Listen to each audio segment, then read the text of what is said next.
everyone, welcome back to another video. And in this video I'm going to address an issue that I have, I don't know why it's happening, but over the past few weeks there has been a wave of similar types of questions from a lot of students in our community.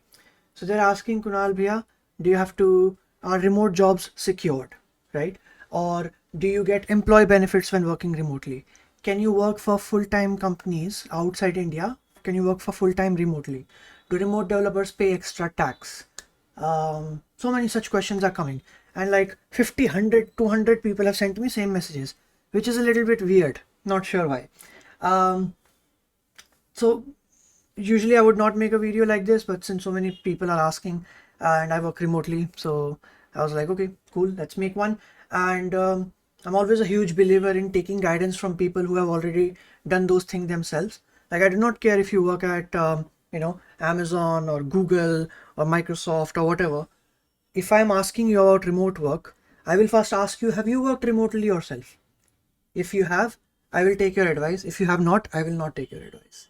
That is why I'm bringing a very special guest, to this series of videos that I'll do on remote work.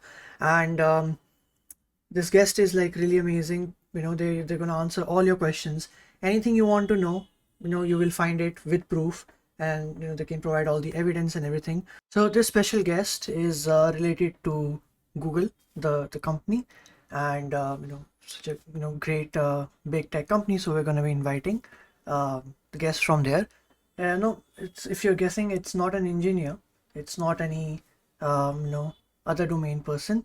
It's actually Google itself. So let's bring on the stage our guest. So here we have our guest, Google, and Google has all the answers. So I highly rely on Google. In my freshman, like in my June, like when I was in college, I'm still in college, but since my first year, I never took guidance from anywhere apart from open source and Google. Even YouTube videos I was watching of people who are active in open source. So I can make another video on this type of YouTubers that I follow, who have a good portfolio, who speak at like who are actually engaged in technical discussions in the community.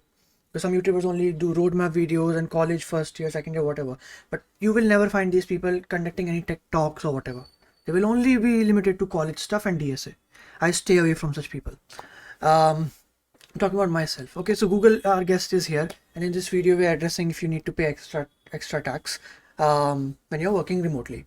So I'll divide this video into a few parts, and I'll cover various combinations and various scenarios. Okay, so let's say you are so let's say you are staying in India and you're working remotely for an Indian company and a company outside. So if you're staying in India, scenario one. So if you're staying in India and you're working for an Indian company, that's pretty much sorted. Indian tax rules and whatever. Okay, we don't have to discuss that. Just like how every other company works. If you're working remotely from India via doing like freelancing and stuff, then if your income is more than like 20 lakhs, you have to register under GST. If you're working for clients in India, okay, but I don't work with clients in India. I always preach about working globally. Okay, then you have to pay 18% GST. Okay, income and GST or whatever. And there are some 44AD rules and stuff that you can apply, that if your income is less than 50 lakhs, you can make it 50% taxable. You can find that on the website. But I'm not talking about companies in India. The doubt that I got was, do we have to pay extra tax when you're working full-time or on contract base or whatever to companies outside India? Which is something I'm preaching and I'm asking everyone to do. The answer is no.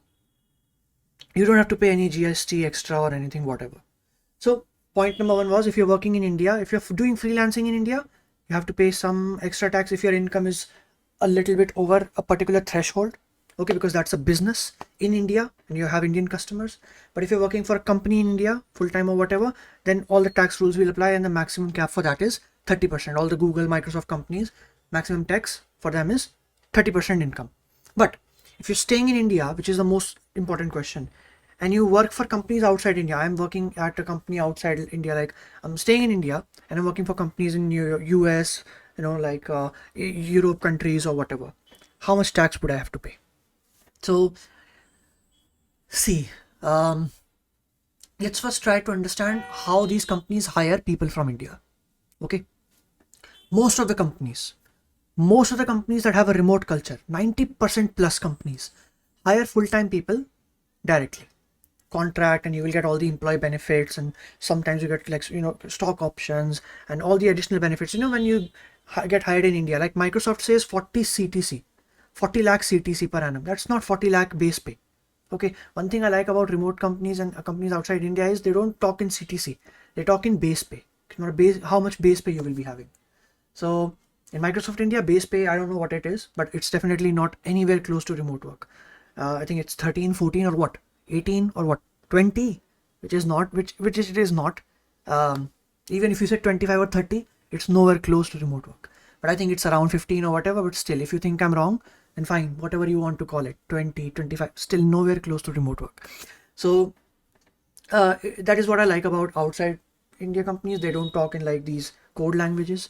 And how do these people hire from India? Okay, most of the companies that have a remote culture, which most companies do now, that I'm trying to share about, they hire full-time employees, full-time proper employee, full-time. Okay, and they hire if they don't have an Indian entity, like Google has Google India Limited or whatever. If they don't have an Indian entity, they hire via a third-party company like remote.com and stuff.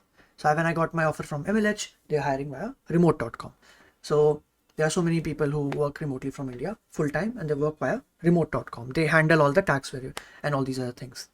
Okay, how much tax do you need to pay in this scenario when they're hiring via remote.com or whatever?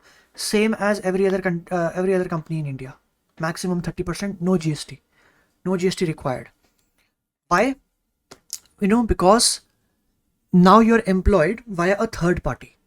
That third party may employ via other third parties. So for example, when I started working at Sivo is based in company in UK, but we were hired via some other party.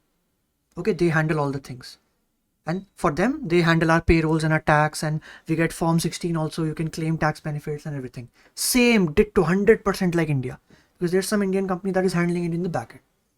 Exactly same, but you are considered a full-time employee of the main company. And I still work at Sivo. Sayam works at Sivo. Everyone, not just Sivo, overall. MLH also, for example. Okay, how much tax you need to pay in this scenario?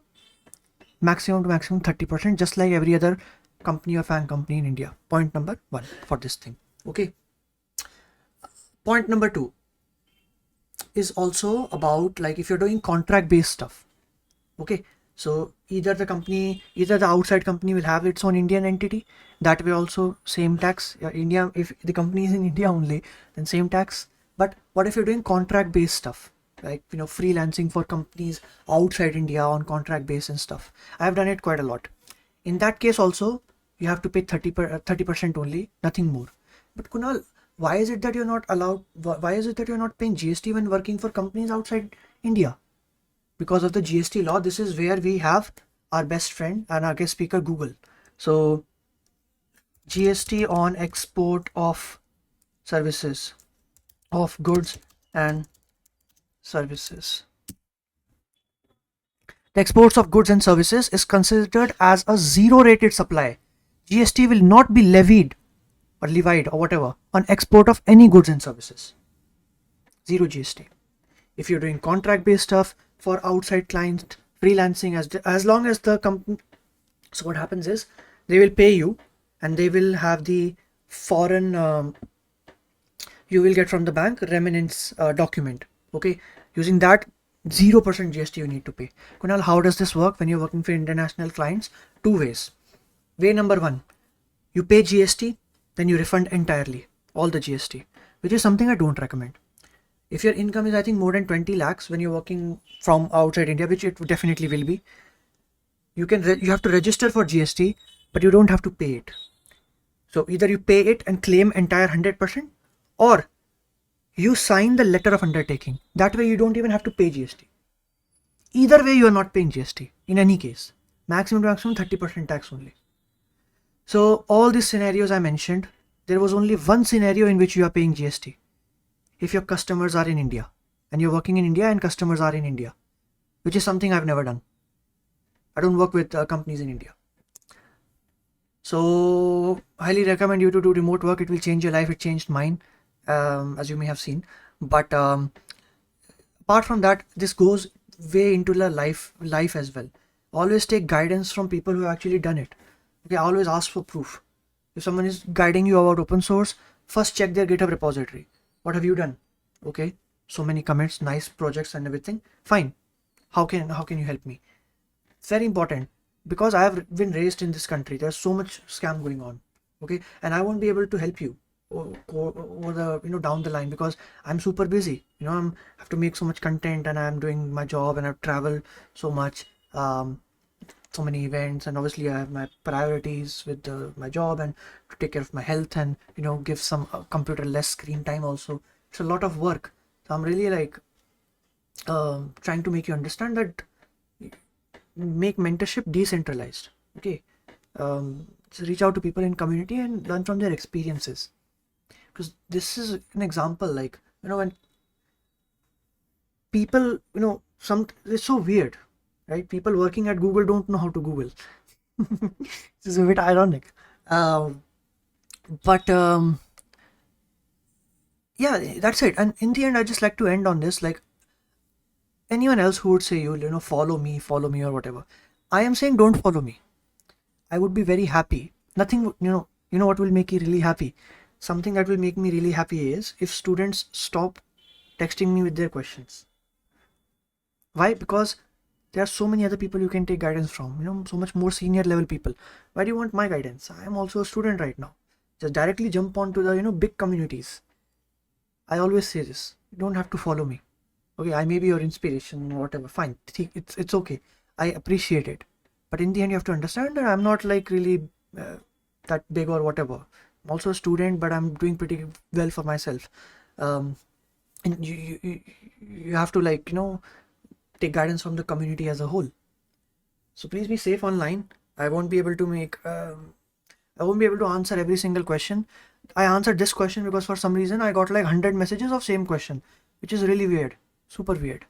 But if you found this interesting, make sure you share to all those 200 people. You can take a screenshot or whatever, and always Google is the topmost priority that should be for you, and always ask for proof. So yeah, do work remotely. So by staying in India, you will also increase India's financial status, GDP or whatever, and because you're getting money in India, and you will be paying Indian tax to Indian government. So highly recommend working for outside companies. Okay, and you work in fang time companies that are also based in outside companies. Okay, so highly recommend you to do it. It will also help our country, and work for countries outside India, because they will pay you literally 4 times, and it's gonna be great. The work culture is just something at its peak. It's just like too next level. And I'll make more videos later about other remote work questions I got, which was also weird. Like in bulk, I got these questions. So please be safe, and I'll see you in the next one. Have a great day. Bye.